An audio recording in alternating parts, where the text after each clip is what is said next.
Hey everybody, let's do another 30 days of Galactics with Sephet. Now, Sephet is a human. Sephet is, so this is, first of all, this is a light code. I've been working on my Galactic light code deck, and this is how Sephet came through.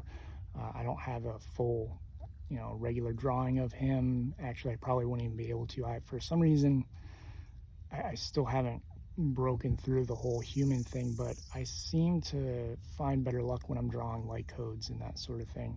My humans look very, very rough when I draw them, and that's okay.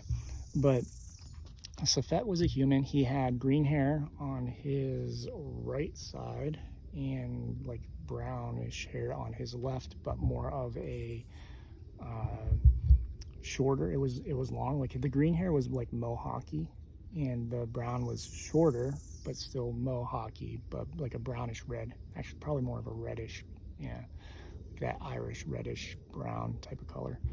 And so I am with my guide one day, and we're working, and they take me to a planet. We portal through to this planet, and there are ships outside the planet.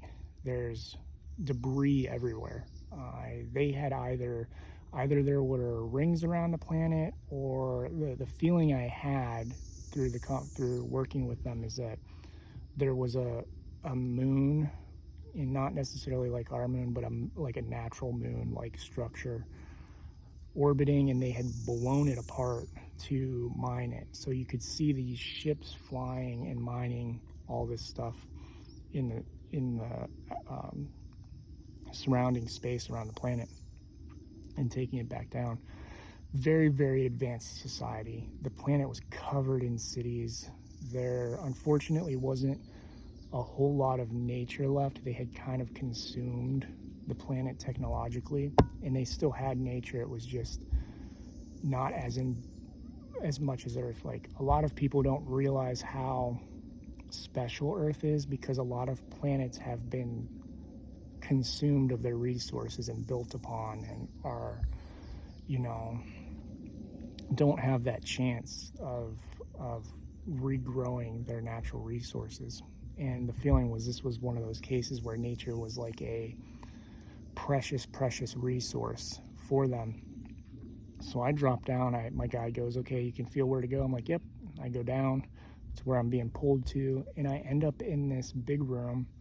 It's an empty room, and there's a big window, and it seems there's a lot of places around the galaxy that have these like energetic meditation spaces, I guess you call them. They have different setups, but a lot of times there's a big window. And so there might be something to that as we grow in developing more technologically advanced society, that we end up with these rooms as well. But I could see the city in the distance, and there was a man standing there, and this man is kind of like very stiff military man, that very straight posture, had the military style cut that we might have for a leader, general type of energy, very commanding energy, and had a headset on. And I looked at him, I started talking to him, and I'm like, hey, what are you doing? And then I felt his energy, and I'm like, wait a second, you didn't call me here. And he starts talking to me, and I go, well, how are you communicating with me? And he says something about the headset. He's not consciously connected and in tune. They use technology to feel who is around in the astral energetic world and to communicate back and forth, which was an awakening for me, because that's where I realized that some of the technology that's coming out, I know a lot of people don't agree with it, but there is a benefit to those who are not going to take the path like I do, where I'm growing those skills. There are people who aren't going to do that work, and technology can bridge that gap. So he had a headset in, just like a Bluetooth headset looking thing, and it wasn't like cyborgy or anything like that. It was just like he could take it in and out, and he could talk to me. So then I go, well, you didn't call me here, because if he's not conscious and aware, how did that happen, and he turns and points behind me, and I look behind me, and there's a man sitting there meditating, a younger man, 30s maybe, younger than me, I guess. You know, yeah, late 20s, early 30s, I'd say, when I met him.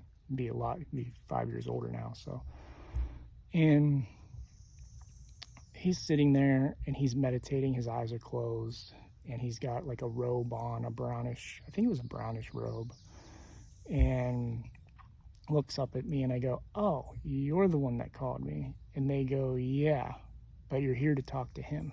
And so I talked to the general for a little bit. We talked about technology, different other things, and they were trying to show me and teach me, like, there is a way to, which I already knew, but this was an experience to bring to the world, that there is a way to blend culture where you have a very spiritual side and naturally balanced side, and you have a technological side for the people who aren't going to embrace that, and you can blend them together. But also a warning in that if the technology goes too far, you can end up just kind of consuming your world, type of thing.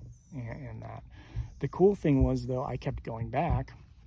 So after that whole experience, Sephet was like, "Come back and I want to work with you." He taught me how to do memory work, which means I know how to go into people's memories and pull energy out and relieve them of issues, delete memories, all this other type of stuff. And it's stuff I don't do. First of all, I learned how to do it through him, and they taught me. And he's even asked me before, "Why don't you do this more? We showed you how to do this."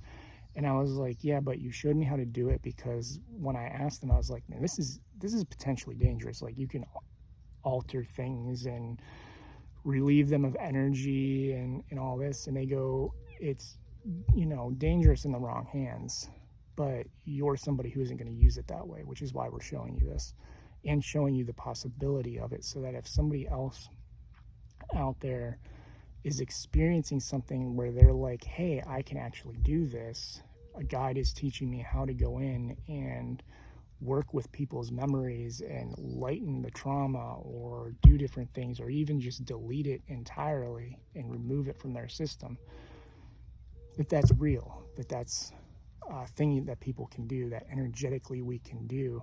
It is also a very dangerous thing if you do not use it for benevolence, which also has karmic consequences. But he showed me how to do that, taught me some other things, showed me his family. He had a wife, a kid. That was his wife and kid. Yeah, insane.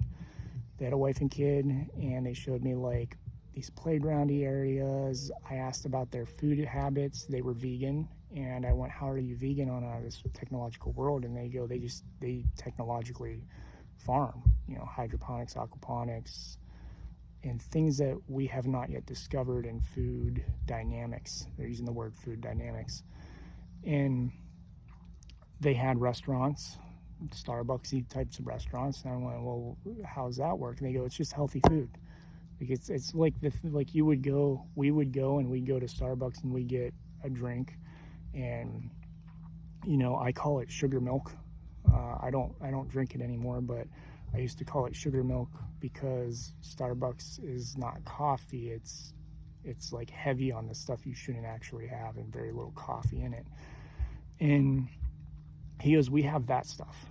We have your fast food like McDonald's," that I showed him. He's like, "Yeah, you have your greasy burgers, your fries, your Starbucks, your sugar milk drinks, your all this other stuff." He goes, "We have all of that.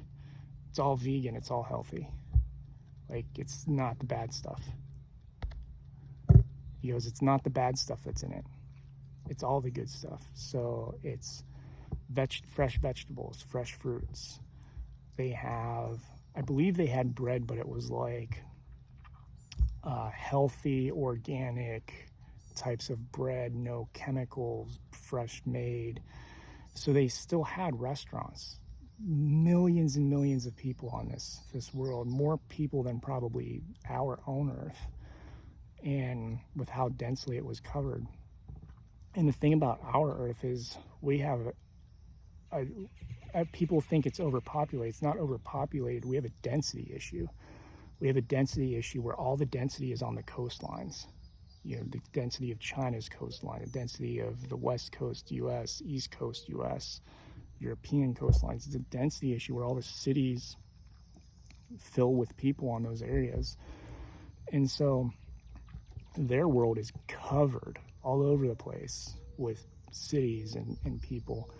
And they still manage to have restaurants, to have vegan lifestyles, plant-based lifestyles. I try to get away from the word vegan too, because it has some energetic things that people automatically hook into it. But plant-based, food lifestyles, a lot of raw dishes and things they're saying too.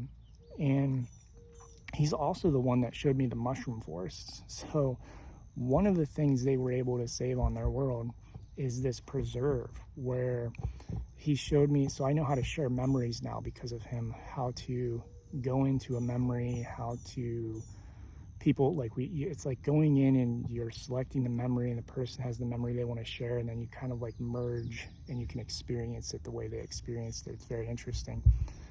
And so I experienced them walking down into this path and these mushroom forests. So we have trees, right? Trees all around. This is a place where there are no trees. There are mushrooms the size of bushes, 10, 15 feet tall, 30 feet tall, 40 feet tall. There are mushrooms everywhere. Huge, huge forest. And he called it like a natural preserve type of area on his world, one of the spaces that they were able to safely safeguard and that sort of thing. So it was a very cool experience to see, and if you see anything like that, it's just another validation that those things exist out there. That planet's full of people out there. Now, this planet reminded me, if you've seen Star Wars, Coruscant, the central city of the whole space. I used to know a lot about Star Wars when I was a kid, up until I was about 20 and got out of it and like fell out of it, and so the knowledge is lost. But Coruscant, where it's a lot of the like just overbuilt city world. It's kind of the way this was, just overbuilt city everywhere, layers of it, tall buildings, that sort of thing, with patches of nature that they have been able to preserve, and the mushroom forests were one of them. So that was Sephet, a human on another world, and a good friend. And I'll probably talk more about him in another video with his niece, Laurent. So thank you everybody for watching. Grateful for each and every one of you. If you like these videos, please consider adopt a spirit, or booking a spirit art reading, or donating, that sort of thing. Love you all.